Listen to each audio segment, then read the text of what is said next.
सफलता का रहस्य। एक बार एक राजा अपने पड़ोसी राज्य में घूमने गया। पड़ोसी राज्य के राजा ने खूब अच्छी तरह मेहमान राजा की मेजबानी की। कुछ दिन वहां रहने के बाद राजा अपने राज्य में लौटने लगा तो पड़ोसी राजा ने उसे 2 सुंदर कबूतर उपहार में दिए। राजा उन दोनों कबूतरों को लेकर अपने महल में आ गया। वहां एक सेवक को कबूतरों की देखभाल के लिए नियुक्त कर दिया। सेवक सुबह शाम कबूतरों के लिए दाना पानी का इंतजाम कर देता।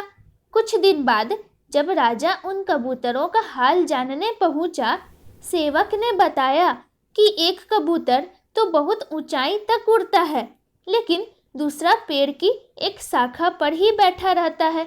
ये जानकर राजा को बहुत दुख हुआ कि दूसरा कबूतर उड़ क्यों नहीं रहा है।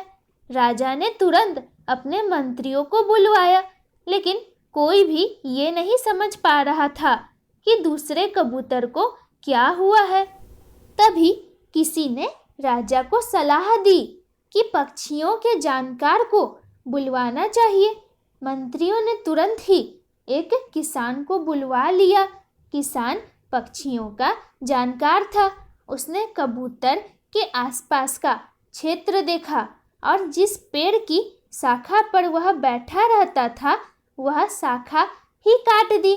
इसके बाद दूसरा कबूतर भी आसमान में बहुत ऊंचाई तक उड़ने लगा। किसान ने राजा को बताया कि ये कबूतर इस शाखा के मोह में फंसा हुआ था, उड़ने की जोखिम लेने से डरता था।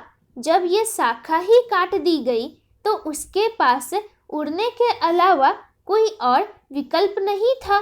इस कारण वह अब ऊंचाई तक उड़ने लगा है। ये देखकर राजा प्रसन्न हो गया और उसने किसान को स्वर्ण मुद्राओं से सम्मानित किया। कथा का सीख। इस कथा का मूल संदेश ये है कि जो लोग जोखिम लेने से डरते हैं, अपने आराम वाले काम को छोड़ना नहीं चाहते, वे ऊंचाई तक उड़ नहीं सकते, यानी कोई सफलता नहीं हासिल कर पाते हैं।